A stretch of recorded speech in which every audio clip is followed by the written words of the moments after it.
Movie की start में हमें इराक की सिटी हैड्रा को दिखाया जाता है, जहां पर एक्सकेवेशन का काम चल रहा है, जहां पर फादर मैरिन इन कामों को देख रहे थे। खुदाई करते वक्त उनको एक एम्यूलेट यानी कि ताबीज मिलती है, और वो ताबीज शैतान पेजुजू का होता है। पेजुजू का एक बहुत बड़ा दुश्मन भी था जिसका नाम लेमिस्टू था, और वो भी एक शैतानी था। फिर फादर मैरिन को देखते हैं जो ऐसी जगह पहुंचते हैं जहां उन्हें पेजुजू का स्टैचू मिलता है, और वहां पर दो कुत्ते आपस में लड़ रहे थे। वो इस बात का इशारा था कि दो शैतान आपस में लड़ रहे हैं, यानी कि पेजुसू और लेमिस्टू। इसके बाद जॉर्ज टाउन दिखाया जाता है। वहां पर क्रिस मैकनील को दिखाया जाता है जो एक मूवी में एक्ट्रेस का रोल प्ले कर रही है, और अपने डायरेक्टर बर्ग की एक मूवी जो स्टूडेंट्स पर आधारित है उसमें काम कर रही है। क्रिस की एक 12 साल की बेटी रीगन होती है। क्रिस एक बहुत फेमस एक्ट्रेस थी जिसके पास दौलत, शोहरत, दुनिया की हर चीज थी। यहाँ हम दोनों माँ बेटी को एक साथ दिखते हैं। क्रिस को अपनी बेटी के टॉयज में एक औजा बोर्ड मिलता है। क्रिस अपनी बेटी से उस बोर्ड के बारे में पूछती है तो वो बताती है कि मैं अक्सर इससे खेलती हूँ। क्रिस उसको बताती है कि ये गेम अकेले खेलने वाली नहीं है, लेकिन वो बताती है कि मैं इस गेम को अकेले नहीं खेलती, मेरे साथ कैप्टन होडी भी इस गेम को खेलते हैं।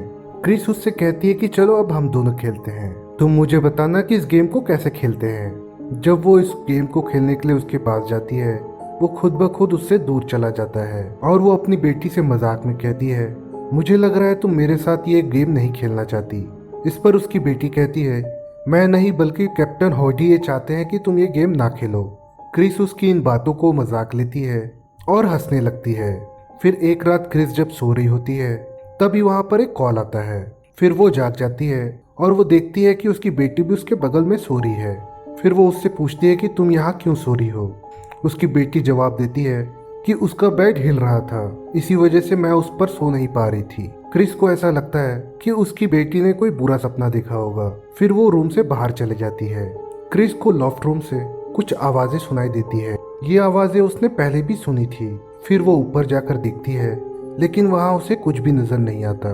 फिर एक दिन क्रिस रीगन को एक डॉक्टर के पास लेकर जाती है, और जब वो डॉक्टर उसका चेकअप कर रहा था, रीगन उसके साथ मिसबिहेव करती है। डॉक्टर क्रिस को बताते हैं कि रीगन को नर्व प्रॉब्लम हो गई है, इसी वजह से उसे ज्यादा गुस्सा आता है, और आगे चलकर ये चीज डिप्रेशन में बदल जाती है। क्रिस डॉक्टर को बताती है उसकी बेटी को किसी भी प्रकार की प्रॉब्लम नहीं है। फिर डॉक्टर कहते हैं कि रीगन के फादर उसके साथ नहीं रहते हैं और ना ही उससे कांटेक्ट करते हैं। शायद यही वजह हो सकती है जिसकी वजह से वो टेंशन में है। इसके बाद फादर डेमाइन कैरिस को दिखाया जाता है। फादर कैरिस की मदर को उसके भाई एक मेंटल हॉस्पिटल में एडमिट करा देते हैं। इस बात को लेकर उनकी मदर काफी नाराज हो जाती है। उनकी मदर का पैर फ्रैक्चर होता है और वो किसी भी डॉक्टर को अपना ट्रीटमेंट करने नहीं देती, और उनको यहाँ एडमिट करवाने की वजह भी यही होती है। फादर कैरिस ये चाहते थे कि वो अपनी मदर को इस हॉस्पिटल से निकालकर किसी अच्छे हॉस्पिटल में एडमिट कराए, लेकिन वो ये अफोर्ड नहीं कर पा रहे थे। कुछ दिनों में उनकी मदर की डेथ हो जाती है। फिर वो बहुत ही सैड हो जाते हैं। क्रिस अपने घर में एक पार्टी रखती है और वहाँ पर उनकी बेटी भी आ जाती है, और वहाँ वो एक गेस्ट से कहती है कि उसकी डेथ इसी घर के ऊपर वाले फ्लोर में होगी, और ये कहते कहते वो वहीं पर यूरिन कर देती है। ये सब देखकर लोग शॉक हो जाते हैं। क्रिस रीगन को नहलाकर उसे उसके बेड पर सुला देती है। क्रिस जैसे ही रूम से बाहर जाती है, रीगन का बेड जोरों से हिलने लगता है। फिर वो चिल्लाना शुरू कर देती है। क्रिस भी ये सब देख लेती है, लेकिन उसे कुछ समझ नहीं आता कि आखिर ये सब हो क्या रहा है। क्रिस अपनी बेटी को फिर से डॉक्टर के पास लेकर जाती है। डॉक्टर्स फिर उस पर बहुत टेस्ट करते हैं और बहुत इंजेक्शंस भी लगाते हैं, लेकिन उसके सारे टेस्ट नॉर्मल थे। वो बिल्कुल ठीक थी, उसे कोई भी बीमारी नहीं थी। दिन ब दिन रीगन की प्रॉब्लम बढ़ती जा रही थी, और अब तो कोई उसे उठाकर हवा में उछालकर नीचे बेड पर फेंक देता था। और इस दौरान रीगन यही चिल्लाती है कि मुझे बचा लो वरना मैं मर जाऊंगी, लेकिन यहाँ कोई भी कुछ नहीं कर पा रहा था। और देखते ही देखते रीगन पोजेस्ड हो जाती है और वो अपने कंट्रोल से बाहर हो जाती है। फिर डॉक्टर उसे नींद का इंजेक्शन दे देता है। क्रिस जब हॉस्पिटल से वापस घर आती है, उसको पता चलता है कि उसके डायरेक्टर उसकी छत से गिरकर मर गए हैं। उस वक्त बर्ग रीगन के पास ही था।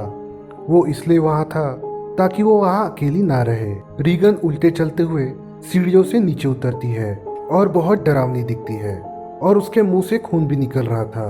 क्रिस उसे देखकर घबरा जाती है। यहाँ डॉक्टर और साइकेट्रिस्ट को बिल्कुल समझ नहीं आ रहा था कि आखिर उसे हुआ क्या है, क्योंकि उन लोगों ने पहले ही बहुत टेस्ट कर चुके थे और उनको कोई भी रिजल्ट नहीं मिला था। इसलिए अब सारे डॉक्टर्स मिलकर क्रिस को ये सलाह देते हैं कि वो फादर के पास जाएं और रीगन का एक्सोर्सिज्म कराएं। फिर क्रिस से मिलने विलियम आते हैं जो बर्क का केस हैंडल कर रहे थे। वो क्रिस से उस रात के बारे में पूछते हैं और ये भी बताते हैं बर्क की गर्दन उल्टी हो गई थी और ऐसा लग रहा था जैसे उसे किसी शैतान ने मारा है। विलियम के वहां से जाने के बाद रीगन के रूम से बहुत चिल्लाने की आवाजें आती हैं। क्रिस जब उसके रूम में जाकर दिखती है, वो वहां जाके शॉक हो जाती है। उसकी बेटी खुद को चाकू मार रही थी और जब क्रिस उसको रोकने के लिए आगे बढ़ती है, वो उस पर भी हमला कर देती है। ये आवाजें सुनकर उनके सर्वेंट भी वहां पहुंच जाते हैं, लेकिन दरवाजा अपने आप ही बंद हो जाता है और वहां रूम की अलमारी क्रिस की तरफ आकर उस पर गिरने लगती है। लेकिन सही समय पर क्रिस वहां से हटकर खुद को बचा लेती है। रीगन यहाँ अपना सर पूरी तरह घुमाकर पीछे की तरफ कर लेती है। ये बिल्कुल भी नॉर्मल नहीं था।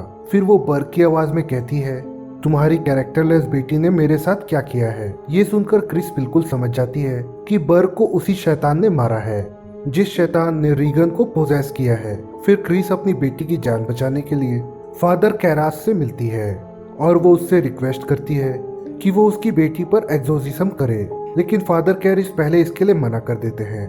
लेकिन क्रिस के बहुत ज्यादा इंसिस्ट करने पर वो राजी हो जाते हैं। जब फादर कैरस रीगन के पास जाते हैं, उस वक्त वो शैतान रीगन के ऊपर पूरी तरीके से हावी हो चुका था और वो कैरस के मदर के बारे में बोल के उसे बहुत इरिटेट करता है।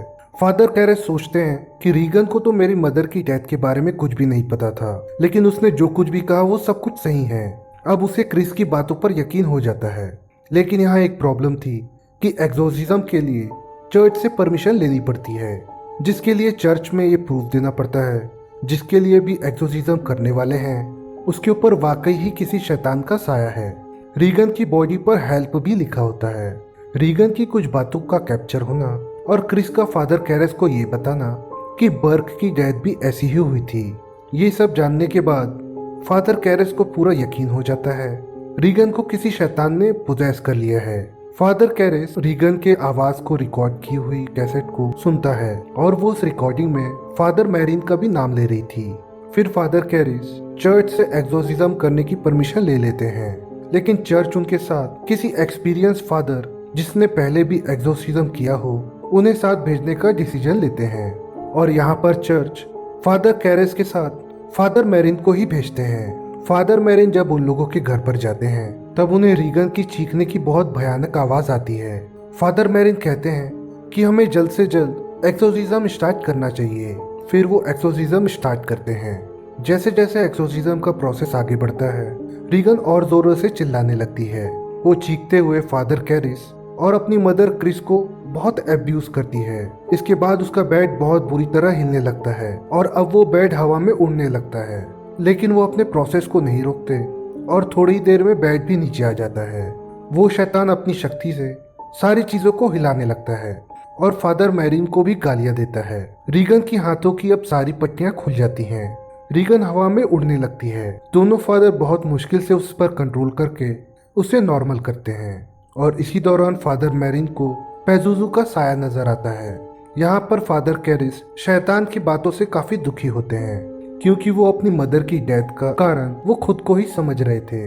फिर फादर कैरिस एक्सोर्सिज्म स्टार्ट करते हैं। जैसे ही वो उसके पास जाते हैं, वो शैतान उनकी मदर की आवाज में बोलता है और वो फिर से ब्लेम करता है कि उनकी मदर को फादर कैरिस ने ही मारा है। यहाँ फादर कैरिस अपना कंट्रोल खो देते हैं। फिर फादर मैरिन कहते हैं कि तुम अभी यहाँ से बाहर चले जाओ। फिर फादर मैरिन एक्सोर्सिज्म कंटिन्यू करते हैं। फादर कैरिस खुद को संभालने के बाद वापस उस रूम में जाते हैं। वो वहाँ देखकर हैरान हो जाते हैं कि उस शैतान ने फादर मैरिन को भी जान से मार डाला।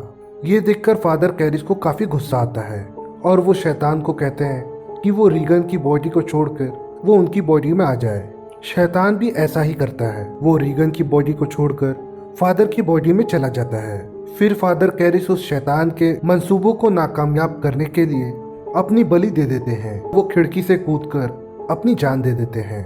तभी वहाँ बहुत से लोग जमा हो जाते हैं। फादर कैरेस के दोस्त भी वहाँ आ जाते हैं। रीगन अब बिल्कुल नॉर्मल हो चुकी है, वो सारी चीजें भूल चुकी है और अब उसे पुराना कुछ भी याद नहीं है। और कुछ दिनों के बाद रीगन और क्रिस उस जगह को छोड़कर चले जाते हैं और यहीं पर मूवी एंड हो जाती है। आपको ये मूवी अगर अच्छी लगी हो तो प्लीज़ मुझे सब्सक्राइब कर लीजिए और स्क्रीन पर दिख रही अगली मूवी ज़रूर देखिएगा। तब तक के लिए thank you and take care.